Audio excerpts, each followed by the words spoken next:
Ever wondered how many garments you can actually sew from 6 yards of fabric? The goal here was to use every inch of fabric wisely. No waste, just creativity. First things first is to put the thoughts on paper, sketch out a few ideas. How ambitious. Sis actually thought she can make all these items for a 13-year-old from 6 yards of fabric. Okay, let's see. Seriously though, the sketches are guidelines, not a strict plan. Think of it as a way to visualize what could work. The plan was to make a mixture of designs. I'm hoping to discern what my niece likes to wear. Patterns are key. To keep myself on my toes, I never draft full pattern blocks unless needed for a design. For this venture, we have a front pant block, a basic bodice front and back, and a simple bustier pattern. Hi, my name is Theodora. I'm an NYC-based fashion designer and creator. So, in this little challenge of mine, I am making some pieces for my niece because summer is coming and she loves it when I make her little cute outfits that she can wear throughout the warm weather. The patterns are made to her measurements. No seam allowances were added. The jumpsuit took priority.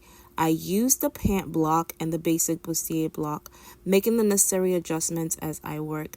So as we sew over the years, we come up with our own shorthand for how we choose to do things. And one of the ways that I choose to do things is that when I'm making patterns, whether I'm making patterns on paper or fabric, I do not add seam allowances and I do not add ease allowances either, because in the process of me transferring markings onto the actual fabric that I'm working with, chances are there would be about 1/8 of an inch of extra fabric added, so that becomes my ease, and I tend to work that way and it works out pretty well.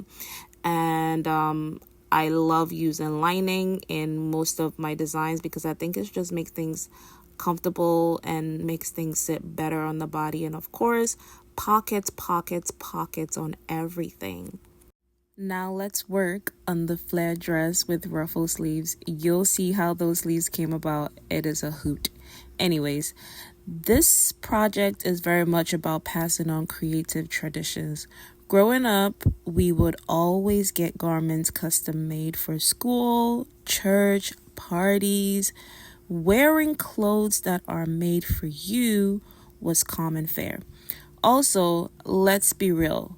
Think of the bragging rights, right?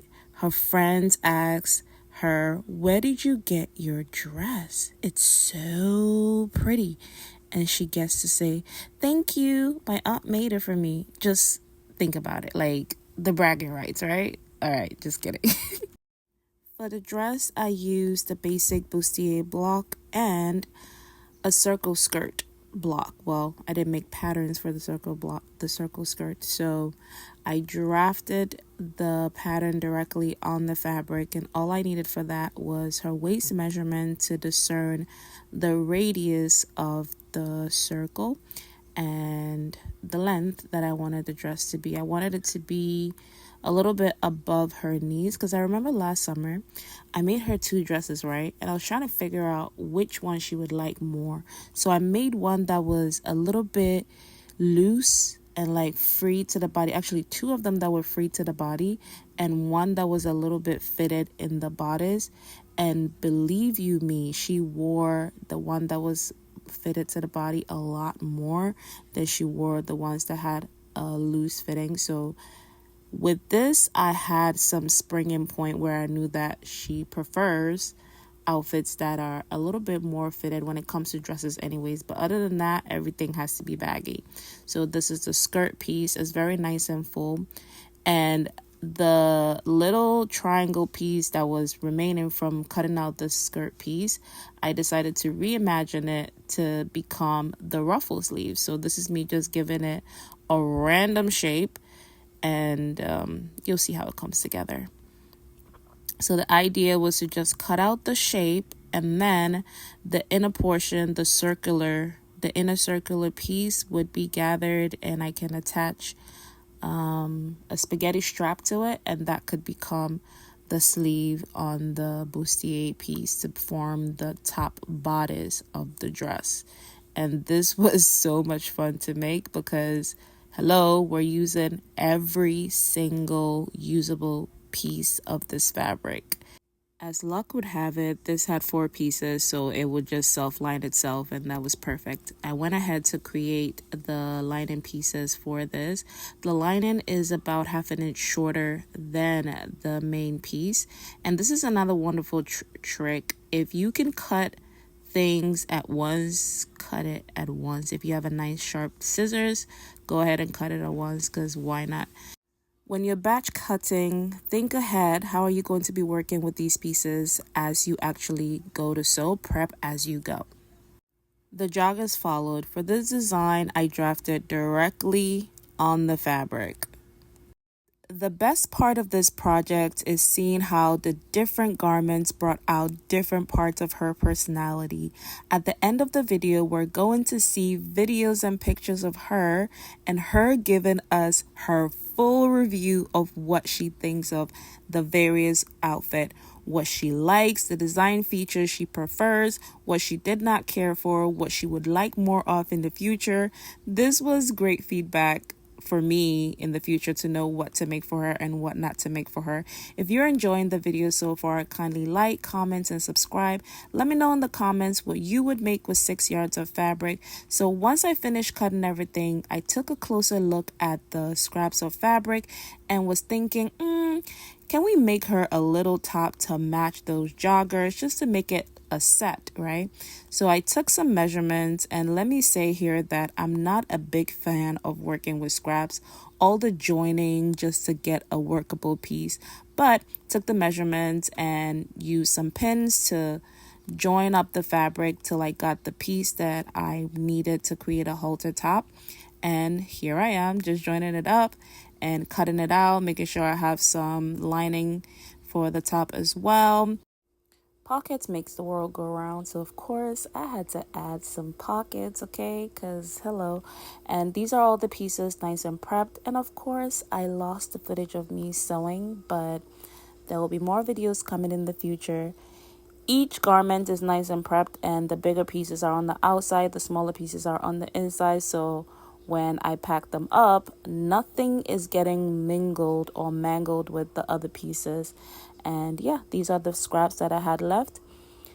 Yeah, literally tiny pieces of scrap. So we met the goal. We used every single usable piece of the fabric.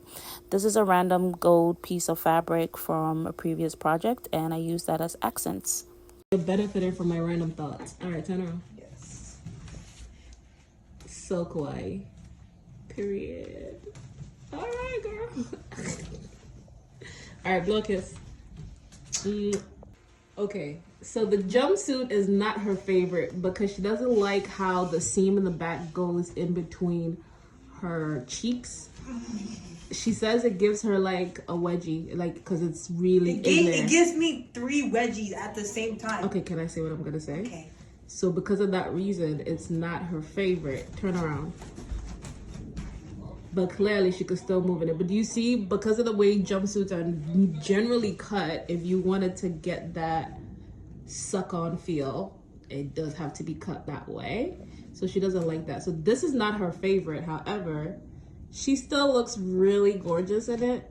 What is your favorite? Even though it's not your favorite, what's your favorite part of this jumpsuit? I like the gold part. What? I like the gold part. The gold part? Okay. Like the top is nice. I also like the flared part. It looks really nice. So do you think we should do like some bell-bottom pants in the future? Yeah, like regular bell-bottom pants? Yes. What do you do with your fingers? Girl, bye. No. Girl, hi. Okay. So the only critique you have about it is the cut in the back. Yes. So jumpsuits are a no for you. No.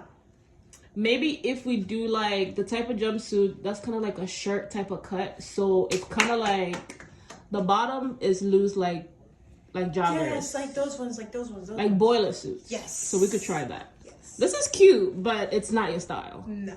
All right. Bye. What do you like about it? Oh, well, I like this part because it's ruffles. I love ruffles. And I just love spinning around. Your dress is gonna show. Okay. Gentle spin. Gentle, All right, go gentle ahead. spin. Yes, gentle spin. All right. I'm so kawaii. What is your other favorite feature about the dress? Oh, I like these parts because it's also ruffles. I just love ruffles. So you love ruffles. Ruffles Yes. are your thing. I love Okay. ruffles. I will incorporate more ruffles in your designs. What else?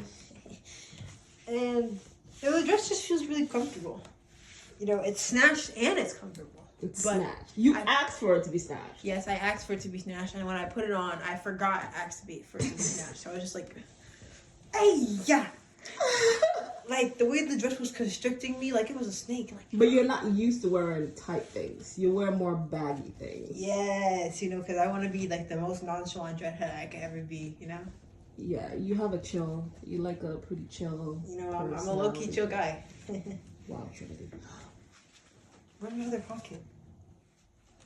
It's so. That's my pockets. And also, I love the pockets, just pockets.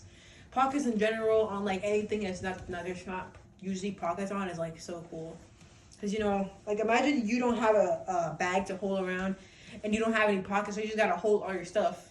Like, and you put it down somewhere, it could get stolen. So if you have pockets, right, you could just, here, this is my phone, you could just put it in there. You put your And look, keys. it's so deep. You put some money. Exactly, you can get your money. Bye, Trinity. Bye. What? Bye. Say bye. Bye.